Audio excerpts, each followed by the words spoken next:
Hello, welcome back. എല്ലാവരും ഒത്തിരി സന്തോഷത്തോടെ ആയിരിക്കും വിശ്വസിക്കുന്നു. അപ്പൊ ഇന്നലെ നമ്മൾ കണ്ട് ദൈവം നമ്മളോട് സംസാരിക്കുന്നത് അല്ലെ, പല രീതിയിൽ ദൈവം നമ്മളോട് സംസാരിക്കാം. ചിന്തകളിലൂടെ സംസാരിക്കാം, ബൈബിൾ വചനത്തിലൂടെ സംസാരിക്കാം, സ്വപ്നത്തിലൂടെ സംസാരിക്കാം, അല്ലെങ്കിൽ മറ്റൊരു വ്യക്തികളിലൂടെയൊക്കെ നമ്മളോട് ദൈവം സംസാരിക്കാം അല്ലെ.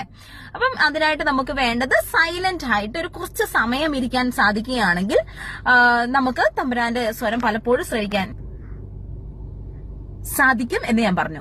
അപ്പം എന്റെ ഒരു ചെറിയൊരു എക്സ്പീരിയൻസ് നിങ്ങളായിട്ട് ഷെയർ ചെയ്യാന്ന് വിചാരിച്ചു. ഞാൻ നേരത്തെ ജോലി ചെയ്തിരുന്ന ഒരു സ്ഥലത്ത് അവിടെ നമ്മൾ കുർബാനയ്ക്ക് പോകുമ്പോൾ ഹോളി കമ്മ്യൂണിയൻ ചെയ്യുമ്പോൾ നമ്മൾ അവിടെ ഉണ്ടായിരിക്കുന്ന ഓരോ വ്യക്തികളാണ് അവിടെ ഫുഡ് അച്ഛനും ഉണ്ടാക്കി കൊടുക്കുന്നത്. ഇവനെ പ്രത്യേകിച്ച് ഈവനിങ്ങില് മാസിന് ഹോളി മാസ് ആണെങ്കിൽ ഒരു ഭവനത്തിലെ ഒരു ആൾക്കാരായിരിക്കും ഫുഡ് അച്ഛനും ഉണ്ടാക്കി കൊടുക്കുന്നത്.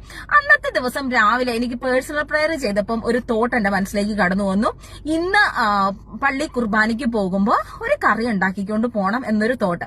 ഞാൻ ആ ഒരു സമയത്ത് എനിക്കിത് വലിയ കറി ഉണ്ടാക്കാൻ എക്സ്പേർട്ടോ അങ്ങനത്തെ ഒരു വ്യക്തിയുമല്ല. പക്ഷെ ഇങ്ങനൊരു തോട്ടിലൂടെ എനിക്ക് വന്നതുകൊണ്ട് ഓക്കെ, പക്ഷെ ആരും എന്നോട് പറഞ്ഞിട്ടില്ല ചെയ്യാൻ. ബട്ട് ഓക്കെ, എനിക്കൊരു തോട്ട് പേഴ്സണൽ പ്രയറിൽ ഇരുന്നപ്പോ തോന്നിയതാണല്ലോ എന്ന് വിചാരിച്ച് ഞാൻ കുറച്ച് കറിയൊക്കെ ഉണ്ടാക്കിക്കൊണ്ട് അവിടെ ആ ഒരു ഭവനത്തിൽ ചെന്ന് എന്നിട്ട് പറഞ്ഞു, ചേച്ചി അല്ലേ ഇന്ന് ഫുഡ് ഉണ്ടാക്കി അച്ഛന് കൊടുക്കുന്നത്, ഞാൻ കുറച്ച് കറികൾ കൊണ്ടുവന്നിട്ടുണ്ടോ കേട്ടോ, എനിക്ക് ഇന്ന് രാവിലെ ഇങ്ങനെ തോന്നി അതുകൊണ്ട്. അപ്പ ചേച്ചി പറയാം, മോളെ നീ കൊണ്ടുവന്ന് ഒത്തിരി താങ്ക് യു. ഇന്ന് ഞാൻ ഡ്യൂട്ടി ആയിരുന്നു, ജോലി കഴിഞ്ഞ് വന്നിട്ട് അച്ഛന് എന്ത് കറി കൊടുക്കണം എന്ന് അറിയത്തില്ലാതെ ഞാൻ ഇവിടെ വിഷമിച്ചിരിക്കുകയായിരുന്നു.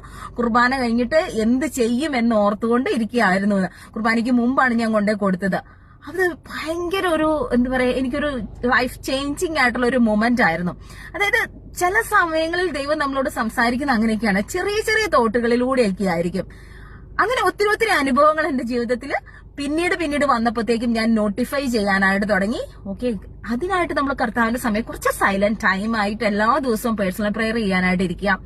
കുറച്ച് സമയം ആരും ഇല്ലാതിരിക്കുന്ന സമയത്ത്, മക്കളൊക്കെ ഉള്ളവരാണെങ്കിൽ കുട്ടികളൊക്കെ എഴുന്നേൽക്കുന്നതിന് മുമ്പ് ഒരു കുറച്ച് സമയം 5 മിനിറ്റ് ഒന്ന് ഇരിക്കാനായിട്ട് ശ്രമിക്കാം. കുറച്ച് സമയം ബൈബിൾ വായിക്കാനായിട്ടോ, അല്ലെങ്കിൽ നിങ്ങൾ ജോലിയിലിരിക്കുന്ന സമയമായിരിക്കാം, അല്ലെങ്കിൽ എവിടെയെങ്കിലുമൊക്കെ ആയിരിക്കുന്ന സമയത്ത് ഒന്ന് ജസ്റ്റ് ലിസൺ.